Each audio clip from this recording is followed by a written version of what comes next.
What's up, Spillers? Welcome to a new episode of Tea with Tori. I'm your host, Tori, and today I have a very special guest. I have Makayla. Hello. And Brielle, Woo. the first baby to be on the podcast. Say hi, Brielle. Say hi. She's like, no. Makayla, please tell the Spillers who you are and what you do. So, hi, I'm Makayla, first-time mommy to Brielle. She is turning a year old next month. It's wild. I am also a work-from-home mom. I work at a company called Sports Research. That's like health and wellness and fitness. So I work on the social media and influencer side for them. I love it. So, let's dive in. Brielle, this is now your podcast. It's all about you.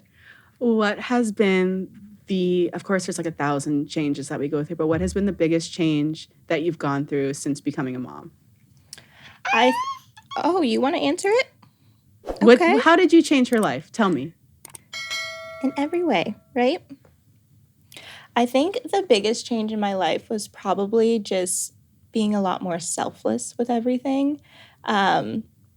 Everything comes with her first in mind, you know? So I think that was the biggest transition for me, that it was like, even the smallest things of like, I love to sleep.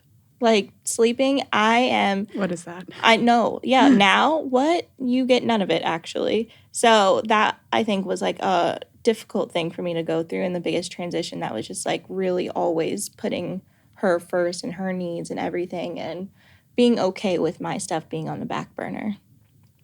I feel like we just kind of had like a pre-conversation about breastfeeding and stuff, so.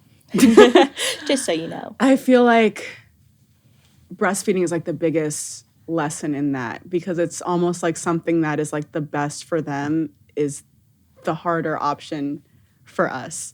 Mm-hmm. And I just feel like throughout becoming a mom, it's making that choice that like just because something is easier for me, choosing the option of like if it's better for her. Like, yeah, it's easier for me to just grab a bunch of baby snacks from the store, but it's better for her if I'm making them from scratch. It's easy to grab a certain different things that I'm just like, like the rest of my life is really going to be deciding like, is it like choosing things that are better for her over what's easy for me. And I think that is the biggest lesson that I've had to take away from motherhood is like the easiest option isn't always the best option. Yeah. You lost a sock. I feel like that's, girl, we're losing it over here. I feel like that's most of the time that it's whatever is the easiest option is not the better option. Usually, like if you even think about like fast food and stuff, like just because you don't have to get out of your car doesn't mean it's what you should be eating. Exactly. And that is just freaking annoying. That is it. So how was your pregnancy? Did you have easy, hard, medium? Was it exactly what you thought it was going to be? Was it completely different than what you thought it was going to be? Like, what was your pregnancy journey? I was truly blessed with my pregnancy journey. It was amazing, honestly. I gained a lot of weight, but that wasn't like an issue for me. I kind of was just like really living in the moment of, yeah, you made me fat. Thank you. I was really just living in the moment of gaining weight, honestly, and just going through every step of it. I didn't have any morning sickness. I think the worst thing I did have was like really bad back pain, but I think that was from the weight gain. And then like I got really bad migraines.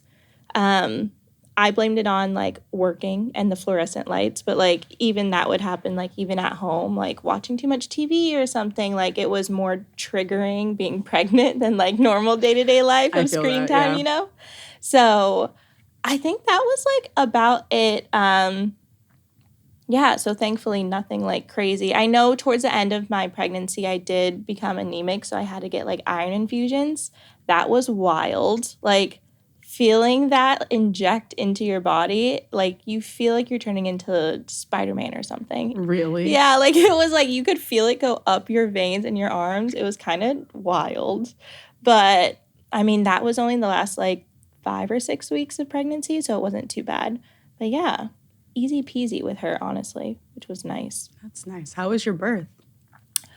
Birth was interesting. So she did not want to come out of me. So we had to get her out by every way possible, honestly. We had to get induced, or I don't know why I keep saying I got induced. Because she got induced. Yeah, no, literally. She got evicted. She's got served her eviction notice. So I got induced. They had me scheduled at 41 weeks on the dot, and then they called me a day earlier and was like, hey, we actually have some like opening. Do you want to come in? And I was like, yeah. Get me in right now. So she came, she was birthed on 41 weeks exactly. But yeah, it was like a full 24-hour process. We got in there at 3 p.m. on Tuesday, May 14th, and she was born at 1:59 on May 15th. So it was the whole process of the balloon inserted. When I got in, I was still only 1 centimeter. So it was like, we're in it for the long haul. Oh my God. Yeah. So it was, they give you like pills I think it's called like Cytotec or something. Okay. And it was like 2 different pills. So I had to take that. The whole balloon thing, the balloon dilates you to like 4 centimeters. So we inserted that right away. And then they give you the Cytotec. And then honestly, my contractions and stuff started, I got in at 3 p.m. and they started everything around like 5. And then my contractions started probably like 7:30 once everything really got going. And then I got my epidural at 2. Girl, please. At 2 a.m., I believe.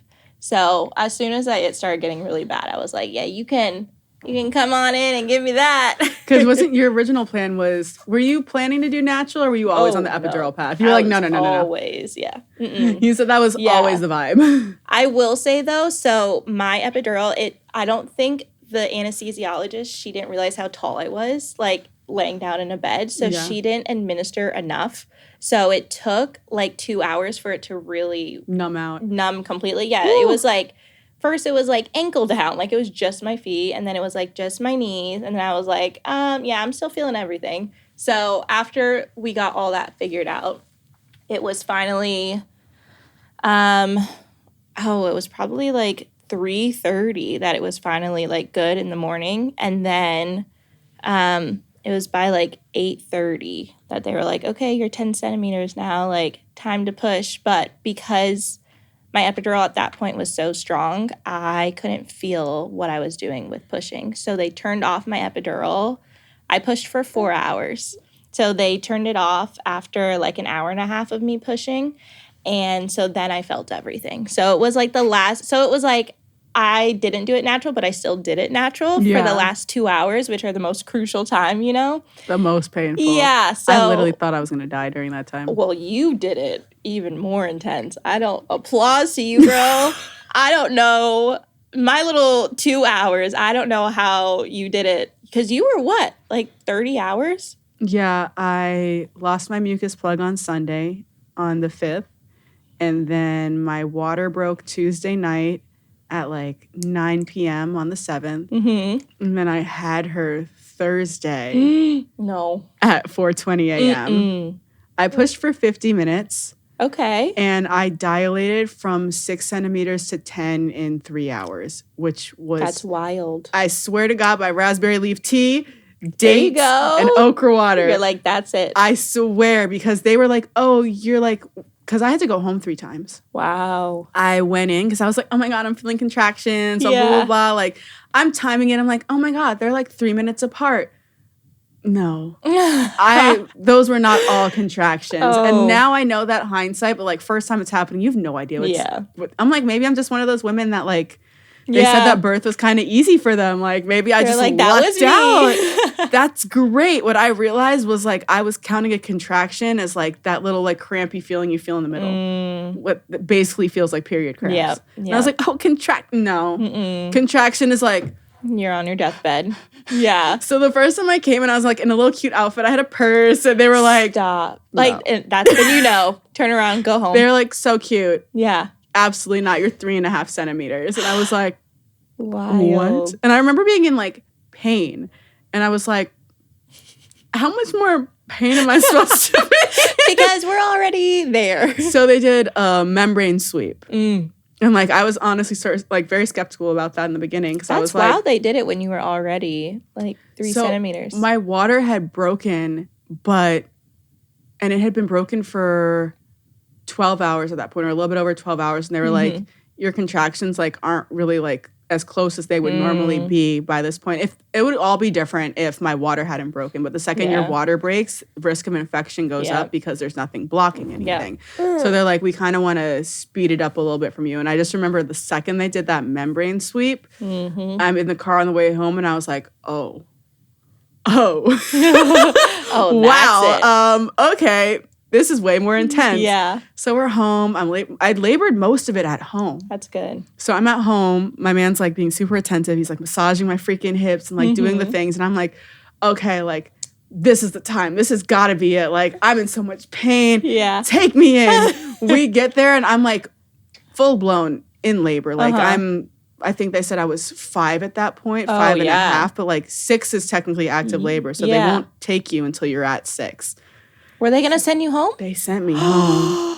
Stop. I just remember them saying, like, we're going to have to send you home. I just started bawling, crying. And not even because they were sending me home. I started crying because I had the realization that I'm not in the maximum amount of pain that I'm going to be in. And I was like, wait, it gets worse. Like at this point, like I'm on a bouncy ball. Like I'm bracing myself on the bed. I'm not having conversations anymore. My man is having the conversations. Like I can't even talk without like having to like breathe through these contractions. So I'm like, wait, how much worse is it going to get if I can't go in that room yet? And I was like, well, why don't I just go in there now? Like we're almost there. And they're like, no, because there's this thing that happens when you actually arrive and you get admitted, that like this jolt of like adrenaline and energy comes and it helps you go into that next part of labor. So like we don't want to like do that too early. Also, like we want you in the comfort of your own home, like until it's that time. So I'm literally he's driving home.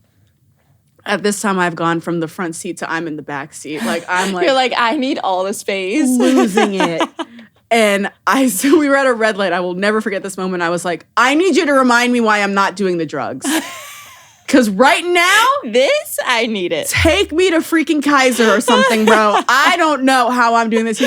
He starts like rattling off all like the facts that I told him. I'm like, I know. I'm just in so much pain.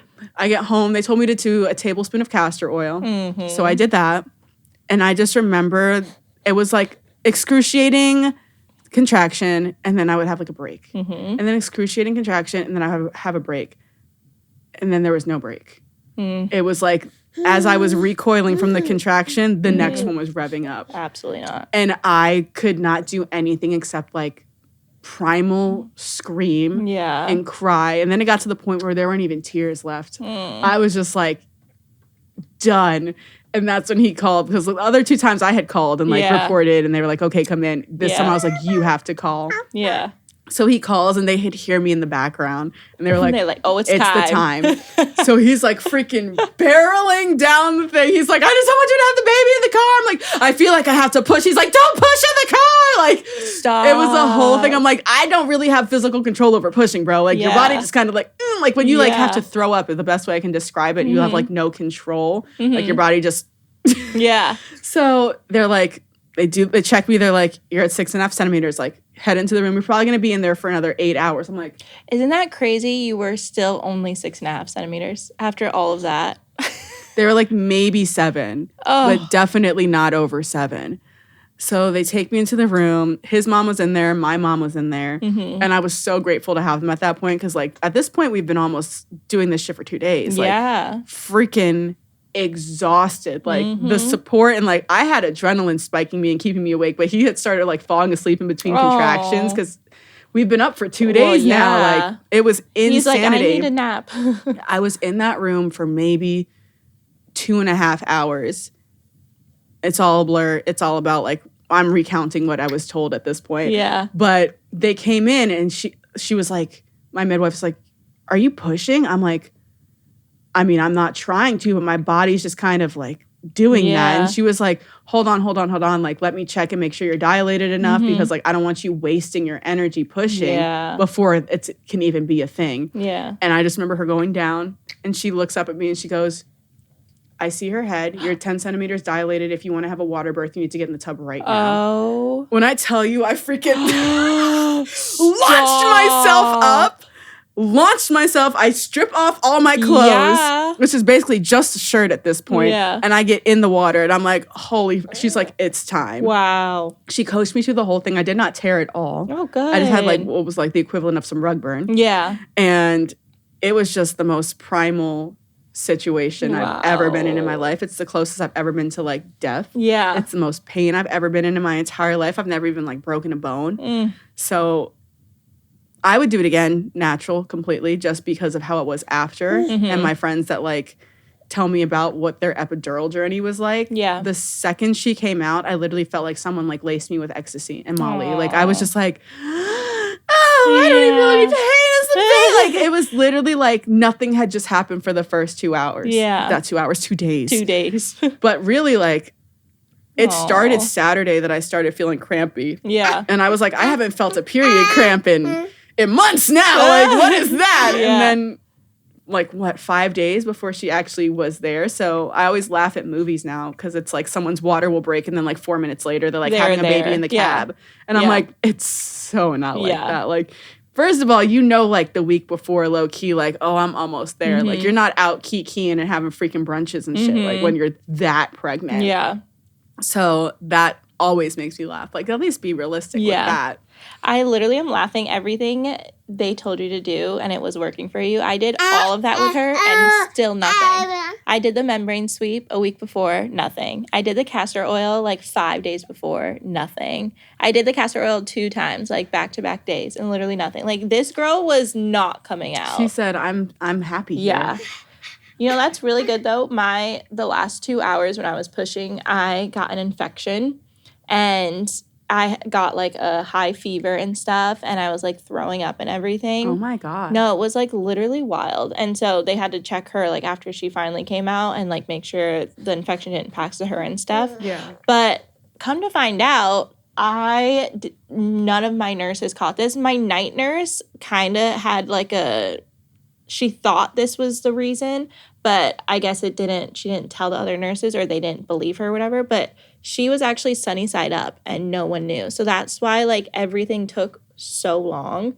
And my night nurse even said, she was like, I had a feeling. And she was like, if I would have been here while you were pushing, she's like, your labor would have been 45 minutes, not 4 hours. I'm like, well, wish you were here or wish they would have listened to you. See, that's literally the reason why I picked a birth center over going to a hospital. I don't know, like even hospitals in general are terrifying to me. No, for sure. I don't know if I've watched too many doctor shows or like what the situation is, but I was like, in a situation where I'm already so scared, why would I go to a place that scares me? Yeah, it's like, go have a fucking baby in a haunted house. Like, I'm not doing that. Yeah. So I also didn't like the idea that like I'd had a couple friends that were like, yeah, my OBGYN, like that was my OBGYN the whole time. Like when I actually went into labor wasn't on call. So like I had to do the doctor on call. And that situation terrified me. Yeah.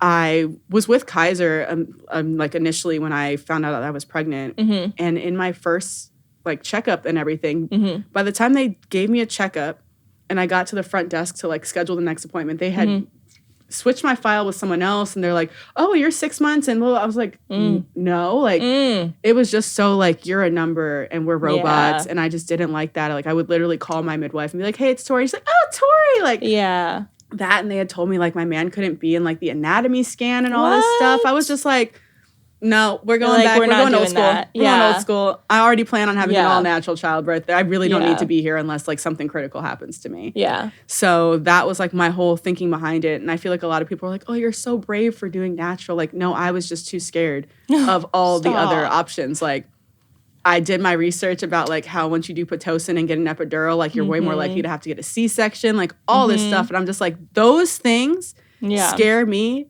For centuries on centuries, we've been giving birth. Yeah. That's way more of a foolproof method. By all means, if something goes terribly wrong, like take me to the hospital. Don't like fucking sage me and say a prayer. No, for sure. I believe in like not preventative, in like life-saving methods, 100%. But I was like, as much as I can do this myself, I want to do it myself. Maybe it's me being a control freak.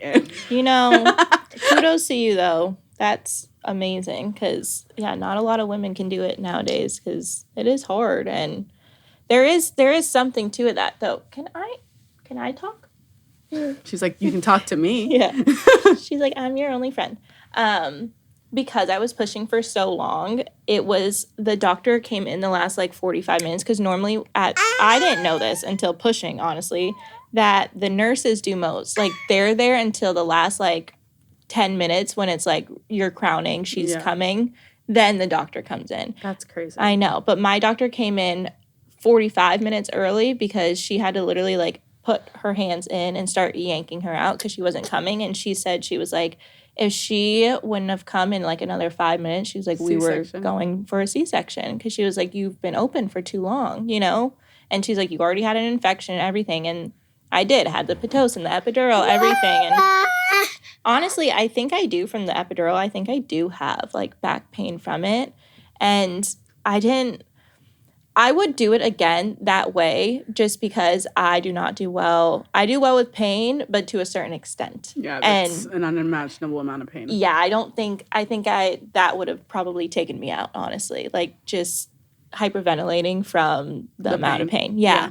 So I think for myself, I would do it again that way, but it definitely is something that like all women should really have knowledge behind that and know yourself that it's like if you can push yourself to those limits, like probably not do the epidural route, but if you know yourself and is like... You also don't know until you try. That's a whole thing too. Because I've even heard people like, my first kid I did an epidural, my second one I did natural, and I wish I would have done it the first time. Really? And you hear people that were like, I did it natural and then I did an epidural and I would never do it natural ever again. Like, I feel like it's one of those things that you don't know till you know. Yeah. And if I would have known how much pain I would have been in, I probably would not have gone the natural route. Mm-hmm. But it's like, I'm already here. Like, might as well thug it out now at this point. Yeah.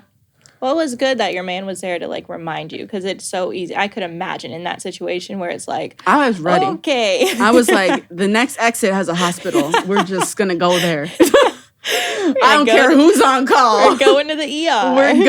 We're going in. And he was just like, no, you made this decision when you were of your right mind and not in extreme physical pain. If you really want to go, I will take you. But remember this reason and this reason and this reason. And this is what you told me. And this is what your whole vision has been literally since I met you before you were even pregnant. Is I'm going to breastfeed and I'm going to do all natural childbirth. Mm-hmm. And I'm like, you're right. You're like, okay, we can do it. How has your postpartum journey been for you? You know, it's been interesting. I will say that. Looking back, I wish I would have put more energy into myself from the start of, like, my postpartum journey. I didn't start my postpartum journey of, like, getting my body back and really focusing on myself until she was, like, 6 months old. So I felt like that was too long, you know? When I think if I would have focused on myself, I would have been in a better headspace a lot earlier, if that makes sense. But thank goodness I haven't gone through any like postpartum depression or anything. Like I think as long as I stay in a really good headspace with just focusing on her and making sure that her needs are met and everything, it's really kept me from my mind going really dark because it can easily. I'm talking. So she's like, fine. But I have to keep, because she's my light now, so I have to keep my focus on her, or else that is all I will see is darkness, and I'll go there. So it's been good because everything is just about her. Literally. So you publicly talk about the fact that you are no longer with your baby daddy. Yep. Which she stole his face, so that must be fun. Oh, it's just lovely. Do you feel like it's due to your postpartum journey and like lack of understanding, or do you feel like there were already issues and it was just exasperated by the pregnancy and the postpartum and everything? Yeah, there were definitely already issues, and everything was heightened with pregnancy hormones and postpartum. Like, I think there was, on that end, there was a lack of care and empathy towards me going through those things, to take a step back and be like, maybe what she's saying or what's going on between us isn't 100% her. And I think if that would have been there, then maybe we would still be together to this day. Because I'm not gonna sit here and be like, oh, everything was him, and that's why we're, not together. But I definitely had my part in it. But it's because I wasn't 100% me. And if I would have been 100% me, then a lot of that stuff wouldn't have happened. But there should have been some type of like, oh, she's pregnant. Like, let's think about this first, Literally. Like, I'm bearing your child. But yeah, so no, definitely, yeah. It's been a tricky road navigating that. We started our divorce process when she was 7 months old. So now she's 11. So we're like in it. But yeah, it's been a tricky road, and I think that throw that on top of postpartum, like that's wild. Really? Like what, women aren't out of postpartum until 2 years later, 2 to 5 years. Yeah, like that's crazy. So it's like throw just the biggest life change on top of anything, like moving out and splitting. Like now I don't see her every single day. You go from seeing your baby every day to All day. sharing with someone who wasn't even there all the time anyways. So that's hard, and like giving that trust over to someone that you didn't have full trust in to begin with. So, and you just hope, because you don't know what goes on over there, you just hope your baby's okay. So I think that's been my hardest transition right now, is like finding trust that like you're gonna be a good enough dad and take care of her while she's over there, type of thing, That makes a lot of sense. So you said that she's your light, and as long as like you focus on her, you're good. How do you handle those days that she's with her dad and she's not there to be your light and smile at random things, and it's just you alone?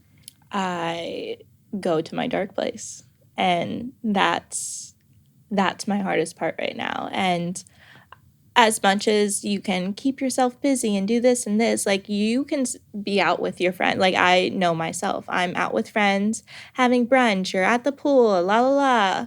But like my mind's not there. My body's there, my mind's not.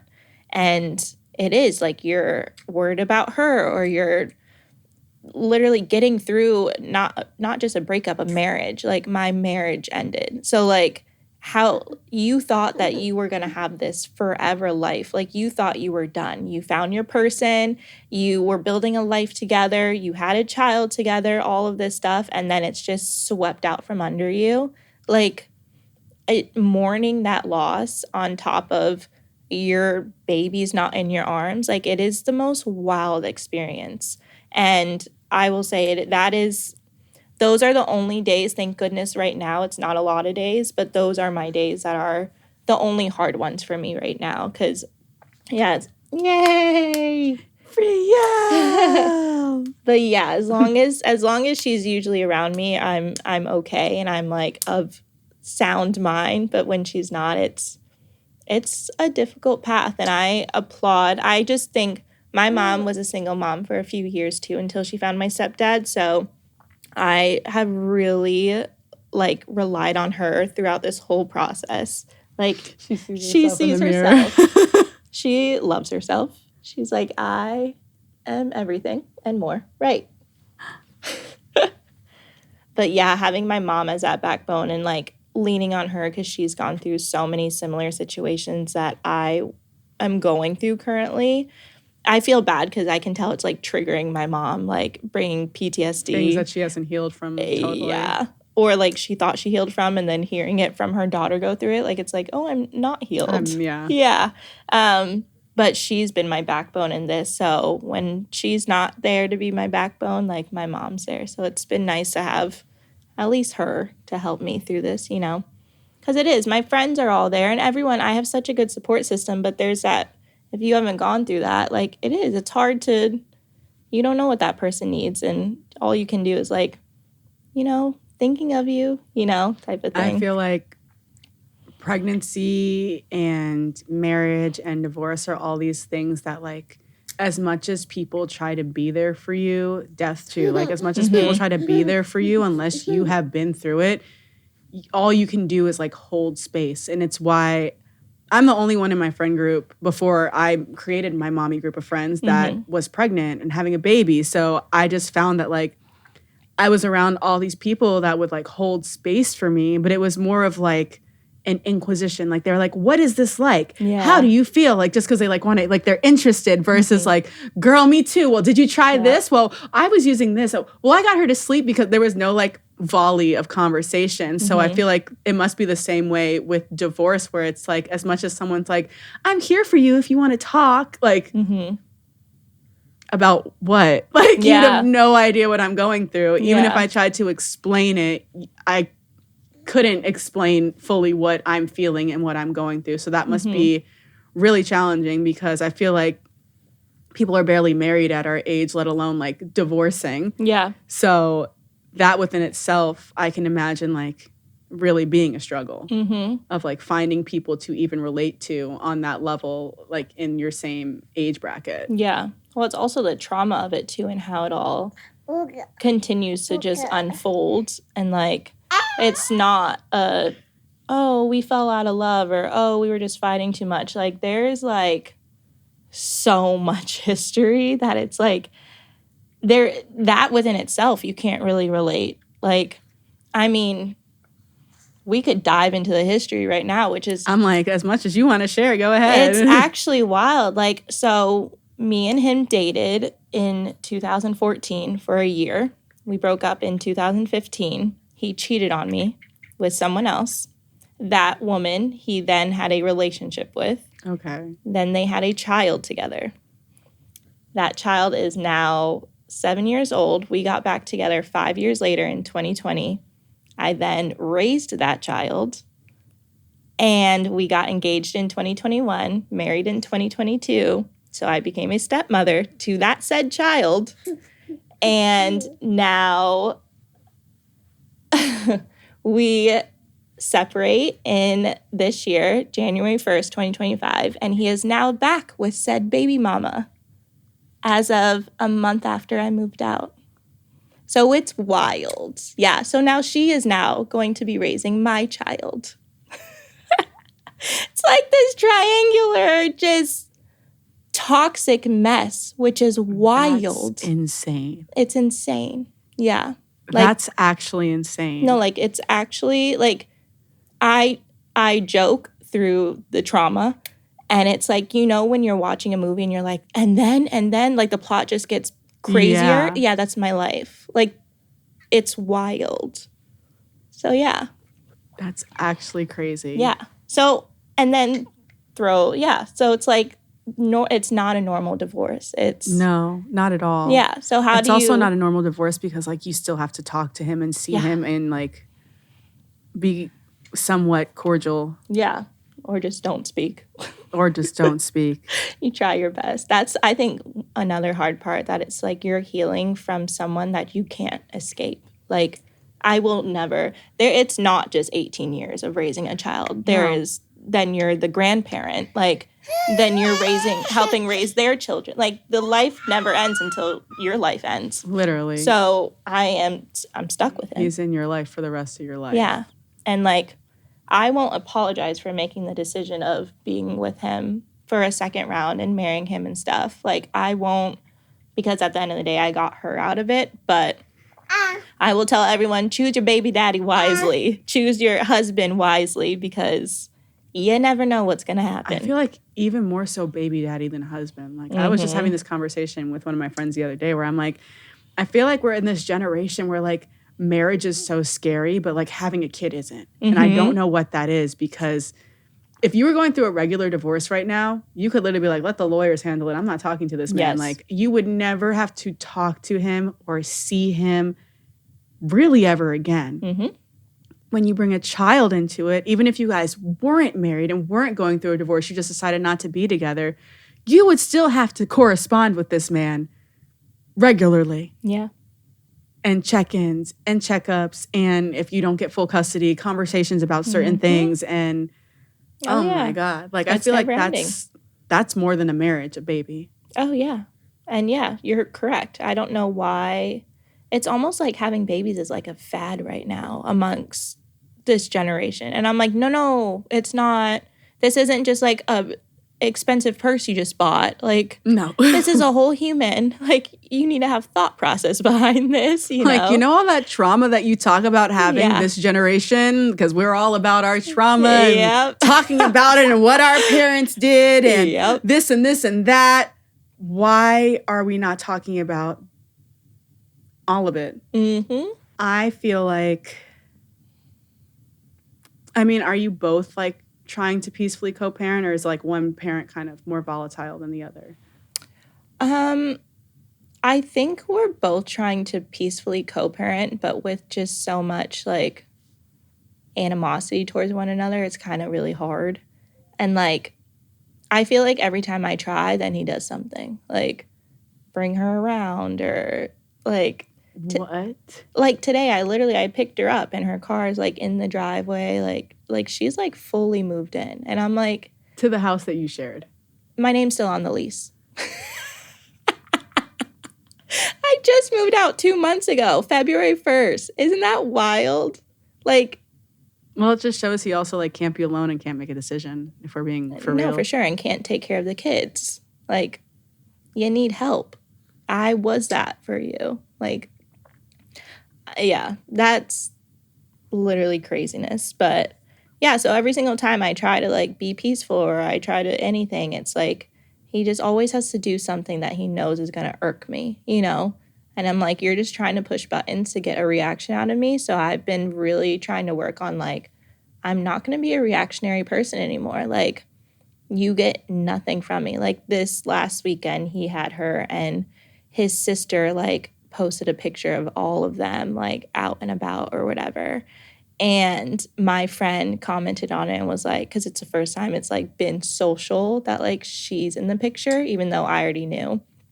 And one of my best friends was like, you used to talk all this shit about her, la la la. This might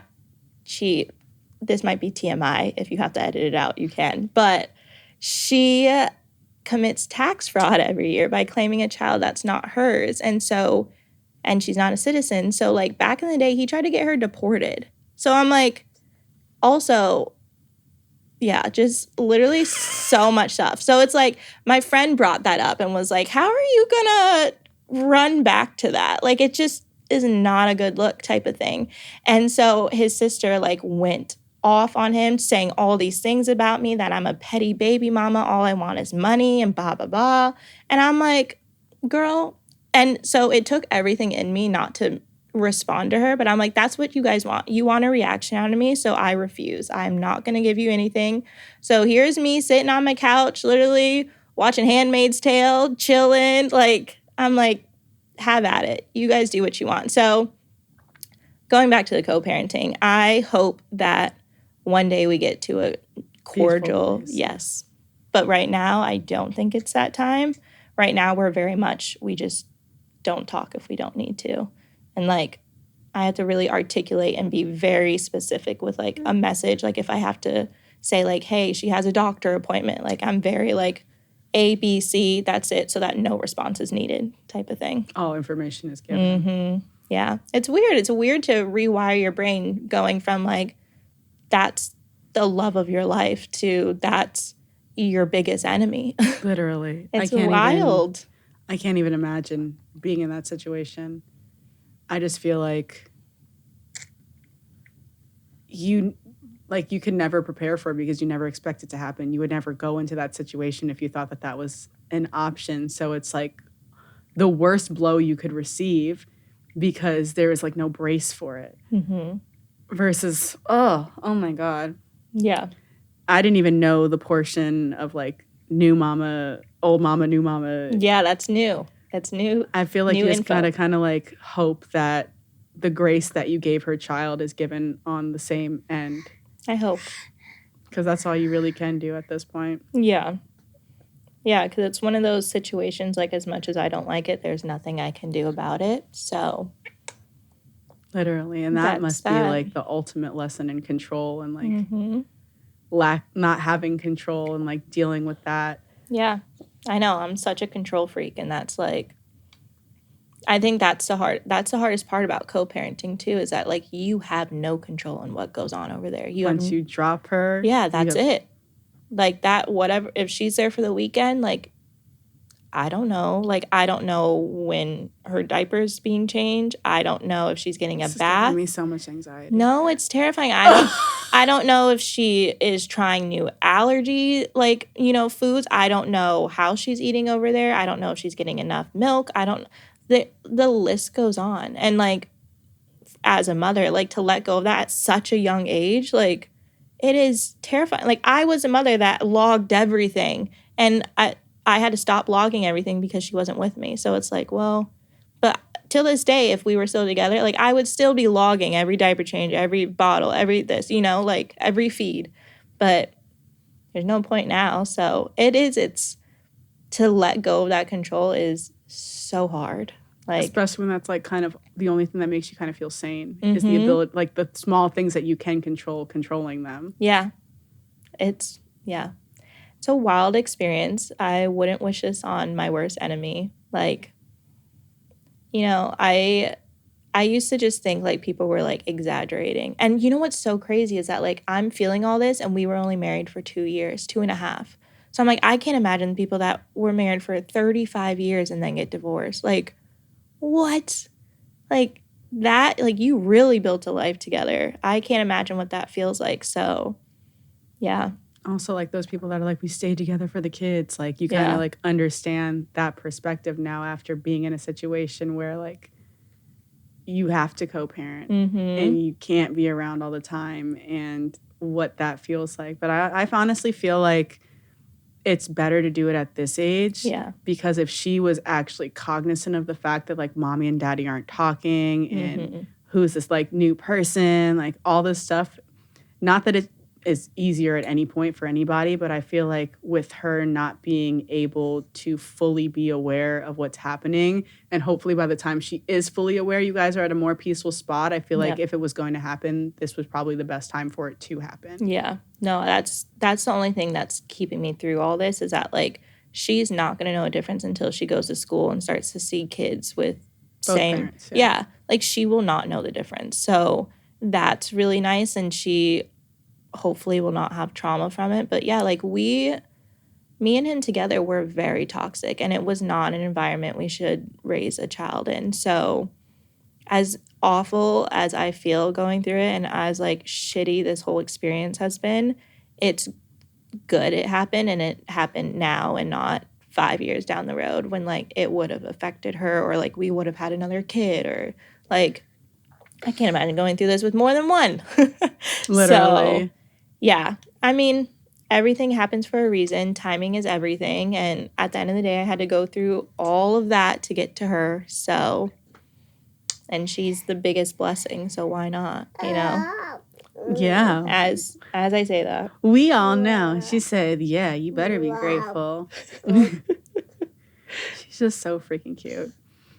So one of my faves, obviously one of your faves too, my partner Sports Research. We are partnered on asking this question to all my guests. And the question is, what has your mental health wellness journey been like for you? And is it something that was handed down from you from your parents or grandparents, or was it something that you had to self-discover on your own? Yeah, so I actually grew up as a dancer my entire life. My mom owned a dance studio. I started dancing when I was 3, and then my mom started owning the dance studio when I was 5. So she had it probably like 3 years after I graduated. And when I graduated, I moved out here and then danced. So I want to say health was important because of that background, but to be honest, it was not. Dance can be a very toxic place for health. Yeah, like extremely toxic. And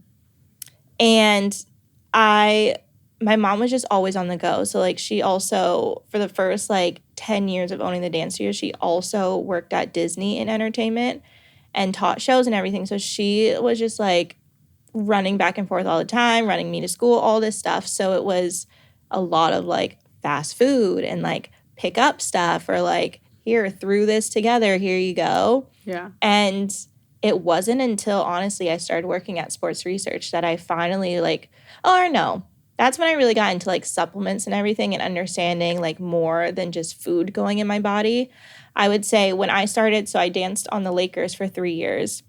And when I started that journey is when I was engulfed in that lifestyle. Like there's something different because like the Lakers facility is over in like Marina Del Rey area. So there's something different about like that area and like being by the beach and everything. Like that lifestyle is just, everyone's so health conscious. So watching all these girls and everything that they were like, oh, I'm counting this or I'm doing this. And like, I'm like, oh, I didn't. We're supposed to do that? Yeah, I'm like, I'm just hoping my metabolism got my back on this one, you know? Like, okay. So that was the first time I really was like, oh, I have to watch what I eat, or let's not go this route. Let's put this into my body. Like, and then when I started working at Sports Research, I started working there 3 years ago. And that's when I really, vitamins and all that really scared me because I was more scared of putting the wrong things into my body than putting the like anything, honestly. And making sure you put the right things in. Yes, yeah. And so that scared me. So I just stood away from it. Like I was like, I will take a multivitamin and hope that's the best. Pray to God. Yeah, but even that scared me sometimes because I'm like, am I even doing like the right product, like the right company, whatever. So thankfully, I started working at a good company that has good quality ingredients and everything, and I can trust them. So now I'm like learning as I'm like working there and stuff, and I'm learning all my health stuff. So, and I will say then pregnancy changed that for me again tenfold, and really understanding like, and breastfeeding, that was really what put it over the edge because I was like, whatever goes into me is going into her. And like this, I took it so serious. So now she, on all aspects, has changed my life. Like mentally, health-wise, everything just, she is my health journey now. So really your generational wellness journey came from the bottom up. Yeah. Wow. That's a good way to look at it. Making your mommy healthy. She's like, oh. She's like, yep, of course I did. I did it again. But do you have anything coming up for you or for Sports Research that you want to highlight and let the spillers know about? I think my next project personally, because I'm really trying to deep dive into some personal projects, I have had this children's book I've been wanting to write. Ooh. Yeah, and I think it's the time. It's not what I feel like most people would write about. It's like more adventurous and stuff. It's more storytelling versus like learning book. But yeah, I think that's my next thing is getting into all things, like really deep diving into just motherhood and using that to every other outlet in my life. So yeah. I love that. Please let the spillers know where they can find you, what your socials handles are, TikTok, Instagram, all the things. Yeah, you can find me on Instagram and TikTok, 2_ Makayla, Makayla, another A, and 25. Hey, thank you so much for coming on today and being so open and sharing. I feel like sharing is cathartic, and also it's always, there's going to be someone, even if it's just one person, that relates to your journey and feels less alone. So thank you for being so open. Thank you for bringing the beautiful Brielle. Thank you for being the first baby guest on my podcast. You did an amazing job. The little monkey. You were fantastic. I loved all your points. You were so concise with the way you spoke. It was next level. And thank you for being here and sharing your aura with us. Thank you guys so much for watching. This was an amazing episode. Very heartfelt, very, very real. Very real. The light in me recognizes the light in you, and I will see you guys next Thursday. Bye.